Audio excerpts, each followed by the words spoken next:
Struggling to find the perfect gift this year? Don't panic. Head to aroundthehouseonline.com and click the Holiday Ideas tab on the right. We just dropped brand new gift guides packed with brilliant, budget-friendly ideas for everyone on your list. Mom, dad, the kids, even that impossible to shop for uncle. From cozy home upgrades to genius gadgets that they'll actually use, we got you covered. Aroundthehouseonline.com. Click Holiday Ideas today and make gift-giving merry, bright, and totally stress-free. Around the House Online, where the perfect gift is always at home.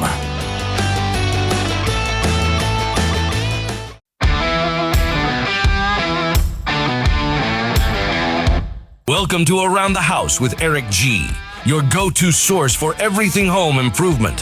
Whether you're a DIY enthusiast or just looking to make your space shine, Eric G. is here to guide you through the latest tips, tricks, and trends. So grab your toolbox, put on your thinking cap, and let's get to work right here on Around the House with Eric G.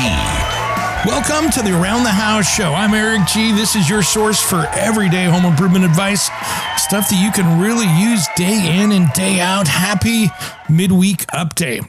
And this is our update that we put out each and every week in the middle of the week to give you an update of what's going on. Of course, the stuff that didn't fit into last week's show and the stuff that's not fitting into this weekend show. And I've got a lot to talk about today. We've been really busy over here at the Around the House show and getting a lot done. We've got a bunch going on. First off, thank you to all you that have went over and checked out our holiday list. I'll be putting up another one here shortly. We've been just trying to put up with some quick ideas for you, our viewers, our listeners, depending on what format you catch us on here. I really enjoy trying to help you guys out if you're stumped over the holidays. What do I get, Mom? What do I get, Dad? What do I get, my brother, my wife, whatever? This is for you. See if we can help you get some stuff. And we've had a couple people go, hey, why is it always on Amazon? Because there are so many different stores across the country. We are basically worldwide now. Of course, we've got radio stations in 32 plus states across the country, and we are on pace now to be the largest home improvement show on the radio. It's really cool and how we're growing fast. And that is special thanks to the unfortunate things that happened over at the Money Pit with the passing of Tom and those guys over there. My heart has always gone out to them to be going through this difficult time, but they are ending that show on my birthday this year on December 27th. So that is the last show of their run of probably 25 plus years. So my hats go off to those guys and their show over there. And I wish them all well. And my thoughts and prayers go out to Tom's family. It's got to be tough shutting that stuff down and do all that. Something that has to be just an ongoing nightmare. And I just feel bad for those guys. But unfortunately, in radio, when somebody bows out, somebody bows in, and we've been very gifted to get a lot of those stations that have been going over to us. Not everyone, of course, but we've been growing rapidly this month on our station count across the country, and we're on pace right now to be number one. So hopefully that just keeps going, and we're looking good with that.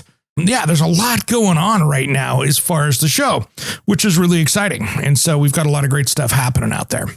Yeah, we've got a lot of different ways people catch us here, but you can always check out that list over at aroundthehouseonline.com. There's been this big controversy over the last few months of the East Wing of the White House being torn down. And we're not going to get into the politics of this, but being that my dad worked for the U.S. government and worked in some very secret things, one thing that I learned from my dad is they hide things right in front of our eyes. And that's one of the things that I've realized to maybe take a fresh look at what's going on with the East Wing of the White House. If all of a sudden construction crews showed up there with excavators and hauling dirt and they were building something out there, there would be a big public outcry to see what the plans are in today's media age.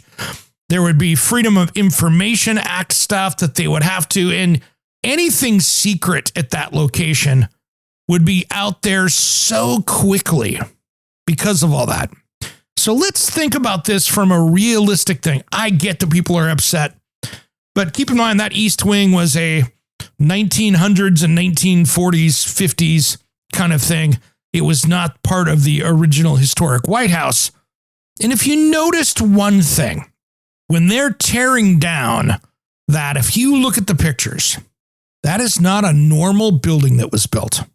So let's dive into that for a minute. If you grab any of the pictures, and I'm talking nothing crazy here, CNN, Fox News, whatever you're grabbing that from, whatever your media choice is, take a look at the construction. Look past the excavators and the jackhammers and see what they had to tear down. That thing was built like a bunker. That thing had I-beams holding up the roof that look like what would be under an interstate overpass. So what does that tell you? That building was built hell for stout. And there was obviously a little more going on there than what anyone anticipated. Yeah, there was, of course, a bomb shelter of some kind in there because they put them around in that. I get it. But here's what I'm thinking.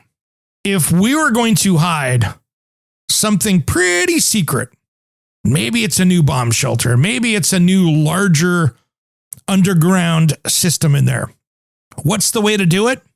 To have the president have publicly funded dollars come in from donations that have no government oversight, to take it so the media can't find out what the White House is building secretly underneath this. And maybe they're just hiding some of that for our better good, so that the people in China, Russia, or anybody else that wants to wish harm upon us doesn't really get to understand and see what's going on underneath. Now, if that was just a simple 2-story building, I'm not sure if we'd see a tower crane there for a 2-story building. If that was way deep in the ground and they're going to be doing a lot of digging, it's going to be interesting to see what happens. I have a gut hunch that there's going to be some bigger ways to make sure that you can't see what's going on there. Because I got a feeling we're going to see some serious digging in that site. So they're either going to build a building across the top and then inside be digging out, or they're going to block off some places like the Washington Monument so you can't see out that top little glass window that way, or something like that. You're going to see some of things to obscure what's really going on. That way they can build what they want to build under the cover of it's privately funded, and we'll see what happens. I'm just happy it's not public funds paying for it. But to be honest, if they were building something underneath there for the safety of our elected officials, I have no problem with our government dollars going into that. But that's kind of what I'm thinking. I'm watching this going, you know something? This is what they do when they have to hide something like that. You've got something for half the country to be mad about, and they'll complain about the building and the ballroom.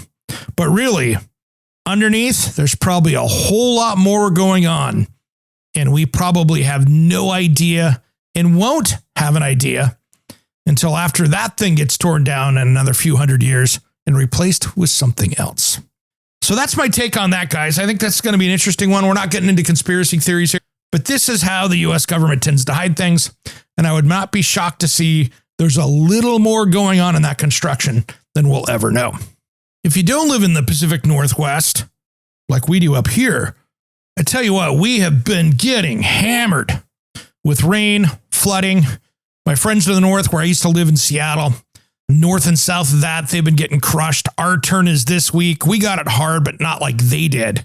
The last little bit of the storm went north, and that pushed them over the edge. And I think that's what's going to happen to us this week. We'll see what happens. We had lots of different stuff planned for this week and the nights. We're going to have everything from, inches and inches. I got a gut hunch by between Tuesday and Friday this week, we're going to get 4 to 6 inches of rain here in the Portland metro area where I am. And we've got a mixture up in the mountains. So we have snow, we have rain, we have snow.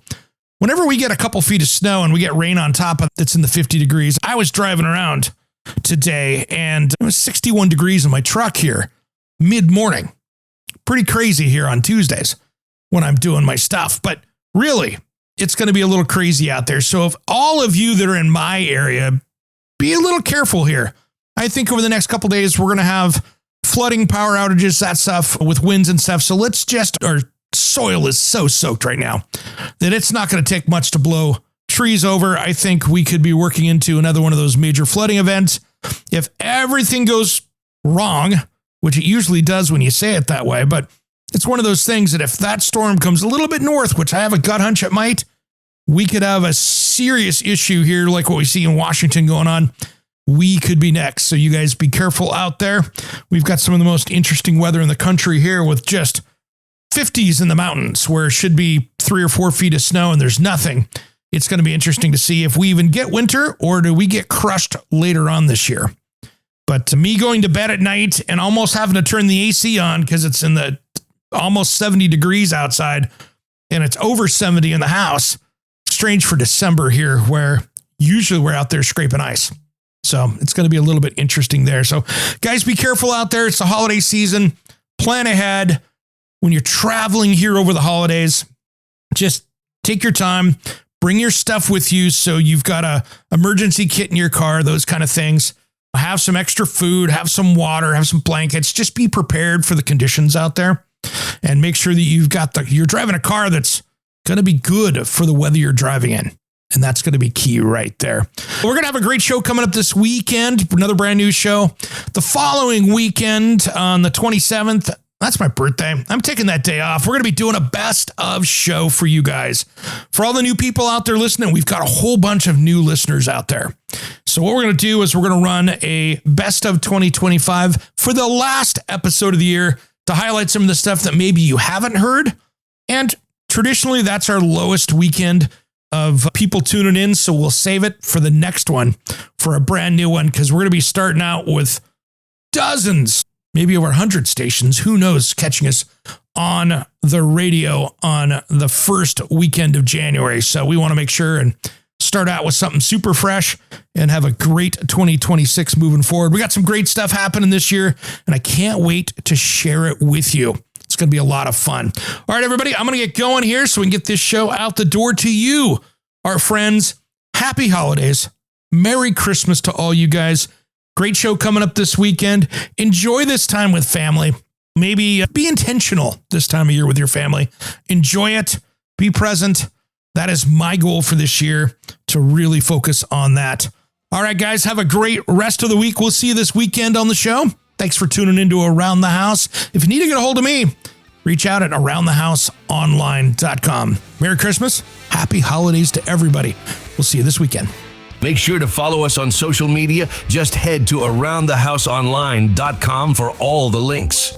Make sure you check out our new YouTube channel. Just type in at Around the House with Eric G and click subscribe and ring the bell for updates. We will see you next time. Let's be lovers. We're all over the radio. Take my hand, I know where to go. All over the radio with you. Struggling with an outdated website? Did you try to DIY your website and it's not getting the traffic you had hoped? Need a stunning redesign, full site audit, and all the latest updates? Site Hype Designs has you covered. We're the wizards of web, crafting sleek, modern sites that can help get your business back on track. Right now, the first 10 listeners to email us with the subject Johnny Claus will score a complete site audit and exclusive consulting tips from our head wizard, Johnny Claus himself. So send him a message and see if you qualify. Don't wait, email John at sitehypedesigns.com with Johnny Claus in the subject line. That's John at sitehypedesigns.com. Hurry, only the first 10 get this magical deal. This is a holiday present for your business that can change how your customers find you. Site Hype Designs, where your website dreams come to life.